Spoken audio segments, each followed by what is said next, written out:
Hello students. चलिए अब हम स्टार्ट करते हैं नेक्स्ट टॉपिक जिसमें हमें डिस्कशन करना है ग्रेफाइट और फुलरीन का जो बचे हुए एलोट्रोप है कार्बन के। एक एलोट्रोप का डिस्कशन लास्ट लेक्चर में कर चुके थे जो था डायमंड। अब एलोट्रोप वाला जो कंटेंट है बच्चों थ्योरेटिकल कंटेंट है, एक स्ट्रक्चर पर हमें डिस्कस करना है, उसकी प्रॉपर्टीज को डिस्कस करना है, यूजेस को डिस्कस करना है।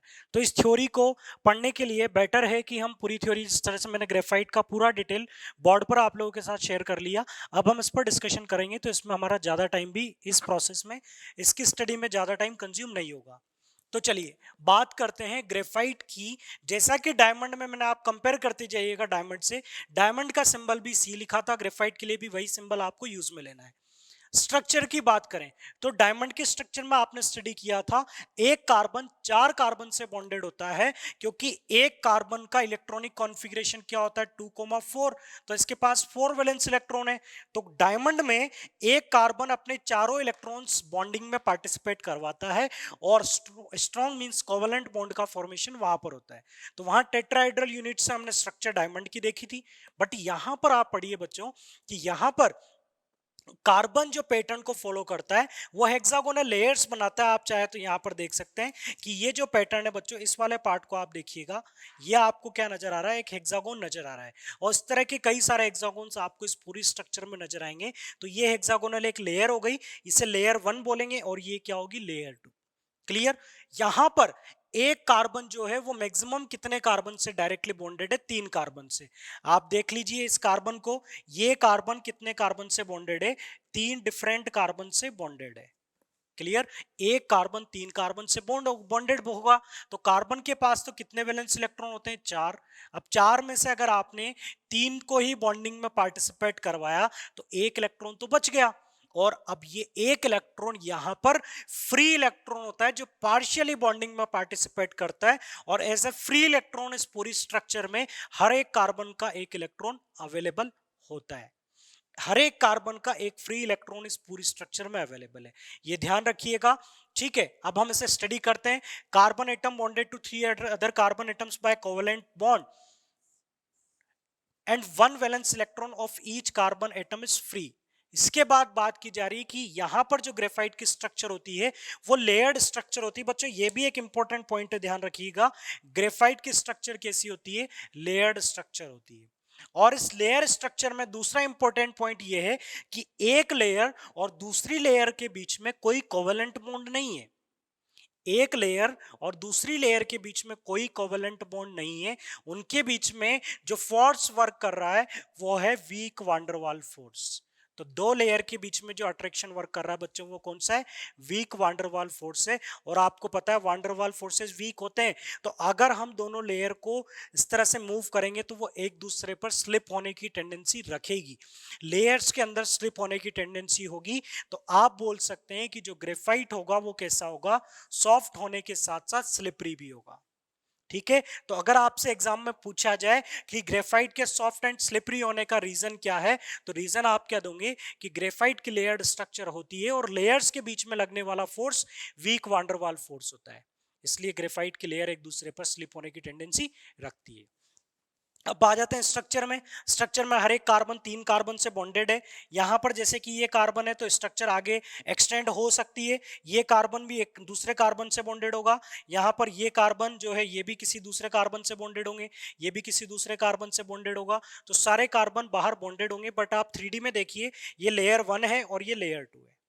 दूसरा इंपॉर्टेंट पॉइंट यह है बच्चों कि यहां पर जो एक कार्बन और दूसरा कार्बन है, इनके बीच में जो बॉन्ड है वो पार्शियल डबल बॉन्ड होगा। ये कॉन्सेप्ट अभी मैं आपके साथ ज्यादा डिस्कस नहीं करूंगा, आप केवल इतना समझिए कि इनके पास फ्री इलेक्ट्रॉन्स अवेलेबल हैं, जिनकी वजह से एक जो सिंगल बॉन्ड है वो पार्शियल डबल बॉन्ड कैरेक्टर में कन्वर्ट हो जाता है। और यहां पर जो दोनों के बीच की डिस्टेंस है, जिसे बॉन्ड लेंथ बोलते हैं, एक लेयर के एक कार्बन से दूसरे कार्बन के बीच की डिस्टेंस कितनी होती है, 1.42 एंगस्ट्रॉम। एक लेयर के एक कार्बन से दूसरे कार्बन के बीच की डिस्टेंस कितनी होती है, 1.42 एंगस्ट्रॉम। ये एक डेटा है। दूसरा डेटा आपके साथ ये शेयर किया जा रहा है कि जो लेयर्स बनती है उन लेयर के बीच में कितनी डिस्टेंस होती है, अप्रोक्सीमेटली 3.34 और 3.35 एंगस्ट्रॉम। तो लेयर में कितनी डिस्टेंस है और कार्बन कार्बन एटम में कितनी डिस्टेंस है ये आपने देखी। इसके बाद अगर आपसे पूछा जाए कि डायमंड में कितनी डिस्टेंस होती है, तो डायमंड का अरेंजमेंट तो ऐसा था, सिंगल कोवेलेंट बॉन्ड थे, तो यहां पर कितनी डिस्टेंस होगी 1.54 एंगस्ट्रॉम, बट यहां पर कितनी 1.42। 1.42 ना तो सिंगल बॉन्ड के बराबर है ना ही डबल बॉन्ड के बराबर है। इसलिए मैं आपको क्लियर कर देता हूं कि जो फ्री इलेक्ट्रॉन है वो भी पार्शियली बॉन्डिंग में पार्टिसिपेट करता है, बट ये आसानी से फ्री हो सकता है अगर हम इससे इलेक्ट्रिसिटी कंडक्ट करें तो। नेक्स्ट, जो ग्रेफाइट होता है ये डार्क ग्रे होता है, ये इसका कलर है। हेक्सागोनल लेयर्ड स्ट्रक्चर है, ये अभी अभी हमने देखी। सॉफ्ट एंड स्लिपरी होता है, ये भी हम देख चुके हैं। नेक्स्ट पॉइंट जो हम कई टाइम से पढ़ते हुए आ रहे हैं, that graphite is good conductor of heat and electricity. ऐसा क्यों होगा? क्योंकि फ्री इलेक्ट्रॉन अवेलेबल है, जहां पर फ्री आयन या फ्री चार्ज होगा वहां पर इलेक्ट्रिसिटी कंडक्ट हो सकती है। दूसरा पॉइंट, डेंसिटी की बात करें, डेंसिटी कितनी आ रही है 2.25। डायमंड की डेंसिटी कितनी थी 3.51, मतलब डायमंड की डेंसिटी ग्रेफाइट से ज्यादा होती है। Next, melting point. Melting point यहां पर कितना है 3730 डिग्री सेल्सियस। डायमंड का भी, ये डायमंड के बारे में, डायमंड का शायद मैंने मेल्टिंग पॉइंट आपको नहीं बताया था, तो डायमंड का जो मेल्टिंग पॉइंट है वो अप्रोक्सीमेटली 3550 डिग्री सेल्सियस के अराउंड होता है। तो ये ग्रेफाइट का मेल्टिंग पॉइंट है। इसके बाद एक इंपॉर्टेंट पॉइंट ये भी है कि ग्रेफाइट में एक स्पेशल प्रॉपर्टी होती है कि ग्रेफाइट को अगर आप किसी पेपर पर रब करेंगे तो ये उस पेपर पर कुछ मार्क्स क्रिएट कर देगा, इंप्रेशन देगा। जैसा कि आप देखते हैं कि पेन को अगर आप रब करते हैं तो पेपर पर कुछ मार्क्स आ जाते हैं, उसी तरह से आप जानते भी होंगे कि इसीलिए ग्रेफाइट को पेंसिल बनाने में काम में लिया जाता है। जो पेंसिल की लिड होती है अंदर वाली, उसे किससे बनाया जाता है? ग्रेफाइट से। दूसरा पॉइंट, इसके यूजेस। ग्रेफाइट, और एक और पॉइंट जो इसमें बच्चों मिस हो चुका वो ये है कि ग्रेफाइट को भी अगर आप बर्न करेंगे, अगर इसे भी एयर में अगर आप बर्न करेंगे तो ये भी क्या देगा? CO2 देगा, जिससे कि डायमंड देता है। बट इन्हें बर्न करने के लिए जो टेम्परेचर रिक्वायर्ड होता है बच्चों, वो वेरी हाई टेम्परेचर रिक्वायर्ड होता है। ग्रेफाइट एज ए लुब्रिकेंट काम करता है। मशीन्स में ग्रेफाइट को हम एज ए लुब्रिकेंट काम में लेते हैं। लुब्रिकेंट के बारे में बच्चों आप जानते होंगे, जो मशीनरी पार्ट के फ्रिक्शन को रिड्यूस करता है। तो ये फ्रिक्शन को क्यों रिड्यूस कर पाता है? क्योंकि ग्रेफाइट की स्ट्रक्चर कैसी है? लेयर्ड है, और ये लेयर स्लिप कर सकती है, मूव कर सकती है, इसलिए आप इसको किसकी फॉर्म में काम में ले सकते हो? एज ए लुब्रिकेंट इससे काम में ले सकते हो। अगला पॉइंट, इन मेकिंग क्रूसिबल्स। क्रूसिबल का मतलब होता है बच्चों एक तरह से कंटेनर, जिनके अंदर आप किसी सब्सटेंस को मेल्ट कर रहे होते हो। अब मान लीजिए आपने आयरन का, स्टील का एक कंटेनर ले लिया जिसका मेल्टिंग पॉइंट मान लेते हैं 1600 डिग्री सेल्सियस, और आप उसमें एक ऐसी चीज को मेल्ट करने जा रहे हो जिसका मेल्टिंग पॉइंट है 2000 डिग्री सेल्सियस। मींस आपका जो कंटेनर है इसका मेल्टिंग पॉइंट है 1600, और इसमें जो आपने कंटेंट लिया है इसका मेल्टिंग पॉइंट है 2000। तो क्या बच्चों, आप इस 2000 डिग्री सेल्सियस के मटेरियल को, जिसका मेल्टिंग पॉइंट इतना है, उसे इस कंटेनर में मेल्ट कर पाओगे? आपको इस टेम्परेचर पर अगर आप जाओगे तो उससे पहले आपका कंटेनर ही मेल्ट हो जाएगा। तो जो क्रूसिबल्स होते हैं, जो इस तरह की वेसल्स होते हैं, वो किसके बनाए जाते हैं? ग्रेफाइट के, जो कि वेरी हाई टेम्परेचर को भी बियर कर सकते हैं। क्लियर? अगला पॉइंट है एज इलेक्ट्रोड इन बैटरीज। आपने इलेक्ट्रोलाइटिक रिडक्शन स्टडी किया होगा बच्चों, ये इंपॉर्टेंट है। आपने इलेक्ट्रोलाइटिक क्राइसिस स्टडी किए होंगे, जिसमें आपने देखा होगा, जिसमें आपने इस तरह से स्टडी किया होगा कि ऐसे कंटेनर होता है और दो इलेक्ट्रोड होते हैं जो बैटरी से कनेक्टेड होते हैं। अब ये इलेक्ट्रोड हमें ऐसे लेने होते हैं जो इलेक्ट्रिसिटी भी कंडक्ट कर सके और लेस रिएक्टिव भी हो। तो यहाँ पर एक अच्छा एग्जांपल हमारे पास होता है ग्रेफाइट का। तो आप कई सारे केसेस देखेंगे Al2O3 से एल्यूमिनियम बनाने के लिए, यहाँ पर ये जो इलेक्ट्रोड है ये किसके काम में लिए जाते हैं? ग्रेफाइट के लिए जाते हैं। इसके बाद आर्टिफिशियल डायमंड बनाने में आप प्रोसेस स्टडी करेंगे कि ग्रेफाइट को किस तरह से हीट करके हाई टेम्परेचर पर हम उसे किस में कन्वर्ट कर सकते हैं? डायमंड में। बट वो डायमंड कैसा होगा? आर्टिफिशियल डायमंड होगा। ये पॉइंट मैं डिस्कस कर चुका हूँ पेंसिल लिड बनाने में, और प्रिंटर में जो इंक होती है वो भी ग्रेफाइट की होती है। ब्लैक पेंट भी ग्रेफाइट का बनाया जा सकता है। Last important use of graphite, कि न्यूक्लियर रिएक्टर में जो मॉडरेटर का काम कौन करता है?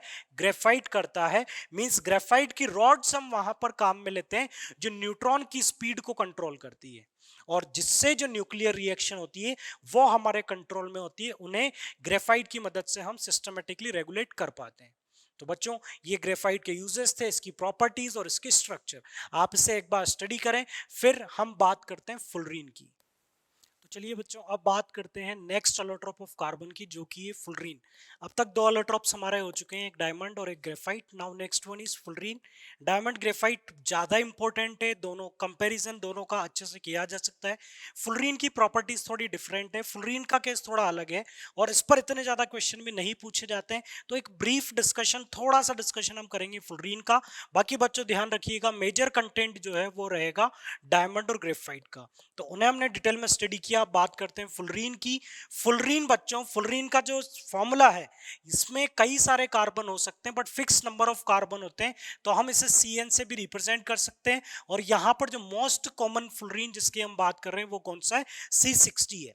C70 भी हो सकता है, C80 भी हो सकता है, बट जो मोस्ट कॉमन है वो है C60, जिसका हम डिस्कशन कर रहे हैं, जिसकी स्ट्रक्चर बच्चों कैसी होती है, सोकर बॉल जैसी होती है। आपने देखा हो तो सोकर बॉल पर आपको कई सारे पेंटागन और हेक्सागोन इस तरह की डिजाइन्स आपको नजर आती है। दूसरा इंपॉर्टेंट पॉइंट इसके लिए यह है, इसे बकमिंस्टर फुलरीन बोला जाता है या इसे बकी बॉल भी बोला जाता है, क्योंकि एक साइंटिस्ट थे जिनका नाम था बकमिंस्टर फुलर, सॉरी ये आर्किटेक्ट थे, एक आर्किटेक्ट थे जिनका नाम था बकमिंस्टर फुलर, जिन्होंने जियोडेसिक डोम शेप को इन्वेंट किया, इस पर्टिकुलर शेप को इन्वेंट किया। इस शेप के बारे में आप जानते होंगे, गार्डन या पार्क वगैरह में कई ऐसी शेप बनी होती है हेमिस्फेयर से या स्फेरिकल सी शेप आपको नजर आती है, जिन पर ट्राइंगल या पेंटागन या हेक्सागोन इस तरह के पाइप्स आपस में कनेक्टेड होते हैं इस स्ट्रक्चर्स में। तो बच्चों यहां पर जो 60 कार्बन, ये बच्चों 2D में बना हुआ है, 3D में आप देखेंगे तो ये पूरा स्फेरिकल सा आपको नजर आएगा, जिसमें कार्बन इस तरह से कनेक्टेड होंगे।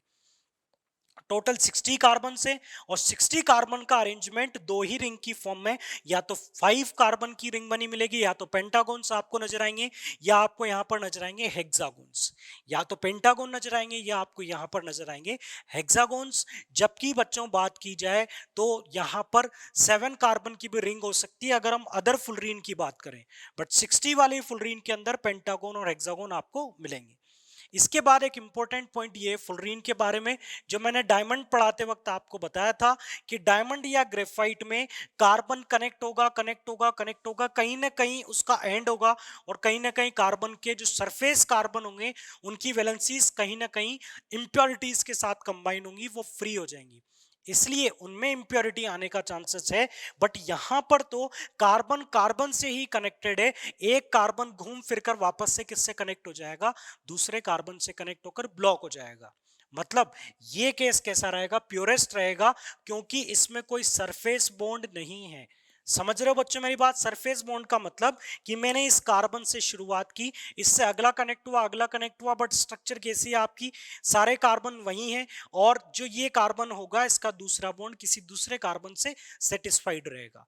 मतलब किसी भी कार्बन का कोई बॉन्ड यहाँ पर सरफेस बॉन्ड फ्री नहीं होगा, जिससे इसमें कोई इंप्योरिटी होने के चांसेस हो।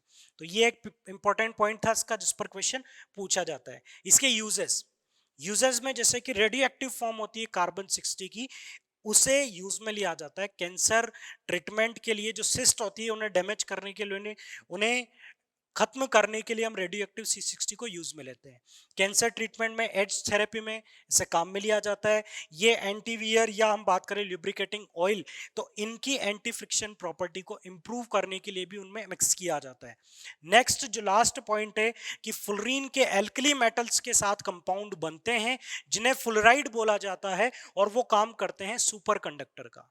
मतलब मेरा मेन पॉइंट ये है कि फुलरीन जो है ये कुछ कंडीशन में इंसुलेटर भी होता है, कुछ कंडीशन में जैसे कि क्रिस्टलाइन जो फुलरीन है वो सेमीकंडक्टर भी होता है, और ये सुपर कंडक्टर का भी काम कर सकता है। ठीक है, तो अगर एल्कली मेटल के साथ ये कंपाउंड हो तो उस केस में इनका जो कंपाउंड बनेगा वो क्या होगा, सुपर कंडक्टर होगा। तो बच्चों ये कंटेंट था, ये सारे एलोट्रोप थे, एक थ्योरेटिकल पार्ट था जिस पर कई बार क्वेश्चन पूछे गए हैं।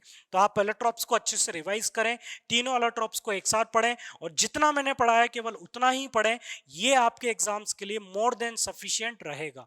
इससे ज़्यादा हमें किसी एलोट्रोप पर ज़्यादा स्टडी नहीं करनी है, क्योंकि आगे और भी इंटरेस्टिंग और काफ़ी हाई लेवल के टॉपिक आने वाले हैं, जिस पर अगर हम ज़्यादा माइंड लगाएं तो ज़्यादा बेटर रहेगा। So students, thank you for watching this lecture.